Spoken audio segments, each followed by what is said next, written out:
El Mencho tumbang. Satu nama yang selama ini jadi simbol ketakutan akhirnya jatuh oleh operasi gabungan Meksiko dan Amerika. Tapi jangan salah, kematiannya bukan akhir perang. Justru itu tombol yang menyalakan babak paling brutal berikutnya. Kematian Nemesis El Mencho atau yang lebih dikenal sebagai El Mencho langsung mengguncang Meksiko. Operasi gabungan pasukan elit Meksiko dengan dukungan intelijen dari Amerika Serikat disebut-sebut sebagai salah satu misi paling berani dalam perang panjang melawan kartel. Namun, alih-alih menghadirkan ketenangan, kabar itu justru menjadi pemantik ledakan kekerasan baru. Di hari kematiannya diumumkan, suasana di Jalisco berubah drastis. Wilayah yang dikenal sebagai pusat industri tequila, perdagangan, dan pariwisata itu mendadak menjelma menjadi zona konflik terbuka. Sirena meraung tanpa henti, asap hitam membumbung di berbagai titik kota, dan rasa takut menyelimuti warga sipil yang terjebak di tengah pertarungan dua kekuatan bersenjata. Kartel yang sebelumnya dipimpin El Mencho, yakni Kartel Jalisco Nueva Generación atau CJNG, bergerak cepat. Mereka tak menunggu lama untuk menunjukkan bahwa kematian satu pemimpin bukan akhir dari segalanya. Dalam hitungan jam, jaringan komando mereka aktif, memerintahkan aksi balasan terkoordinasi di berbagai kota. Puluhan kendaraan dirampas di bawah todongan senjata. Truk logistik, bus umum, bahkan mobil pribadi diseret ke tengah jalan dan dibakar. Blokade api sengaja diciptakan untuk memutus jalur militer dan menghambat ambulans. Jalan raya utama lumpuh total, menciptakan kepanikan massal. Beberapa pom bensin dilaporkan meledak, menciptakan ledakan besar yang terekam warga dari kejauhan. Deretan minimarket dijarah dan dirusak. Asap tebal menyelimuti langit, membuat siang terasa seperti senja kelabu. Warga memilih mengunci diri di rumah, mematikan lampu, dan berharap malam segera berlalu. Bentrok bersenjata pun tak terhindarkan. Dalam sebuah penyergapan yang disebut sangat terencana, puluhan aparat keamanan menjadi korban. Serangan itu menunjukkan bahwa CJNG bukan sekedar kelompok kriminal biasa, melainkan organisasi dengan struktur militer dan akses persenjataan berat. Pemerintah Meksiko merespons dengan pengerahan besar-besaran. Lebih dari 10.000 pasukan federal dikirim ke titik-titik panas di seluruh Jalisco. Konvoi kendaraan lapis baja memenuhi jalan yang sebelumnya dikuasai kartel. Helikopter militer berpatroli di udara, memantau pergerakan mencurigakan dari atas. Di pesisir wisata Puerto Vallarta, kapal perang ARM Usumacinta A412 bersandar.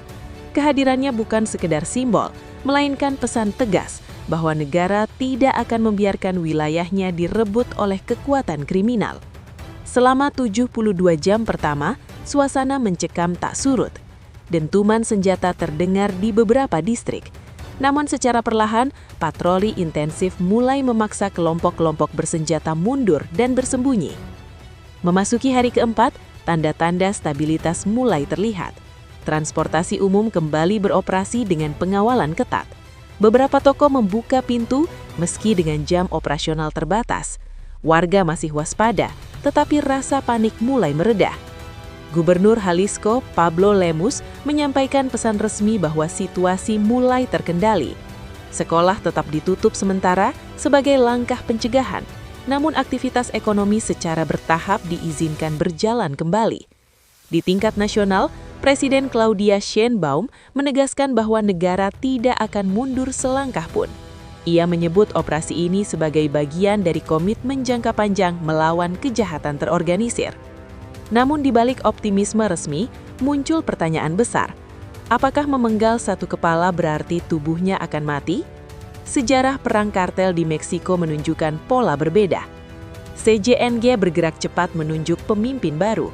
Nama Juan Carlos Valencia González alias El Nol'iga mencuat sebagai figur yang kini memegang kendali sayak bersenjata elit. Ia disebut memiliki hubungan keluarga dengan El Mencho dan telah lama berada dalam lingkaran inti. Lahir di California dan memiliki kewarganegaraan Amerika, sosok ini mencerminkan dimensi lintas batas kartel modern. Jaringan mereka tidak hanya beroperasi di Meksiko, tetapi juga menjalar ke berbagai negara bagian di Amerika Serikat. Perkiraan jumlah anggota CJNG mencapai puluhan ribu orang, termasuk sel-sel independen dan afiliasi regional. Pengaruhnya tersebar di sebagian besar negara bagian Meksiko dan memiliki jaringan distribusi internasional. Banyak analis memperingatkan bahwa eliminasi seorang pemimpin seringkali justru memicu fragmentasi. Ketika satu figur sentral hilang, perebutan kekuasaan internal bisa memunculkan kekerasan baru.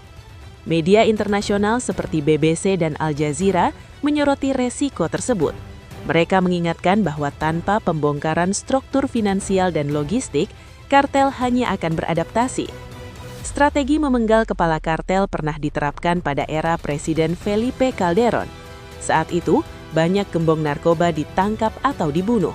Namun hasilnya adalah fragmentasi brutal dan lonjakan kekerasan. Ratusan ribu orang menjadi korban dalam tahun-tahun berikutnya. Kelompok-kelompok baru muncul, lebih kecil tetapi lebih brutal dan sulit dikendalikan. Para ahli dari Brookings Institution menilai bahwa lanskap kriminal Meksiko kini sedang dirancang ulang. Kekerasan mungkin berubah pola, bukan menghilang. Bisa jadi dalam beberapa minggu ke depan, Jalisco tampak tenang. Pasukan tetap berjaga, patroli rutin dilakukan, dan aktivitas ekonomi berjalan normal. Namun di balik ketenangan itu, jaringan kartel tetap hidup. Mereka memiliki sumber daya manusia, handa, dan koneksi yang luas. Dendam atas kematian El Mencho berpotensi menjadi bahan bakar bagi generasi baru pemimpin kartel. Loyalitas dalam organisasi seperti CJNG seringkali dibangun atas dasar balas dendam dan kehormatan kelompok. Ancaman terdekat mungkin tak lagi berupa blokade besar-besaran. Bisa jadi berupa serangan sporadis, pembunuhan terarah, atau ekspansi diam-diam ke wilayah baru. Pemerintah Meksiko kini berada di persimpangan strategi. Apakah akan terus mengedepankan pendekatan militer keras atau mulai memprioritaskan pemutusan aliran dana dan korupsi yang menopang kartel? Satu hal yang jelas, kehadiran 10.000 pasukan dan kapal perang memberi efek jangka pendek berupa stabilitas. Namun, stabilitas berbeda dengan perdamaian. Warga Jalisco berharap kehidupan normal kembali sepenuhnya. Anak-anak ingin kembali sekolah tanpa rasa takut. Pelaku usaha ingin membuka toko tanpa bayangan baku tembak. Tetapi sejarah Meksiko menunjukkan bahwa kartel adalah entitas adaptif. Mereka belajar dari setiap operasi pemerintah dan menyesuaikan diri. Jika struktur inti CJNG tetap utuh, maka kematian satu pemimpin hanyalah babak baru, bukan akhir cerita. Kini, dunia mengawati. Apakah Meksiko mampu mematahkan siklus kekerasan yang berulang, atau justru akan kembali menyaksikan babak baru perang kartel yang lebih kompleks dan tak terduga? Sementara ini, Jalisco bernafas lebih lega. Namun di balik asap yang mulai menipis dan jalanan yang kembali ramai, pertanyaan besar itu masih menggantung tanpa jawaban.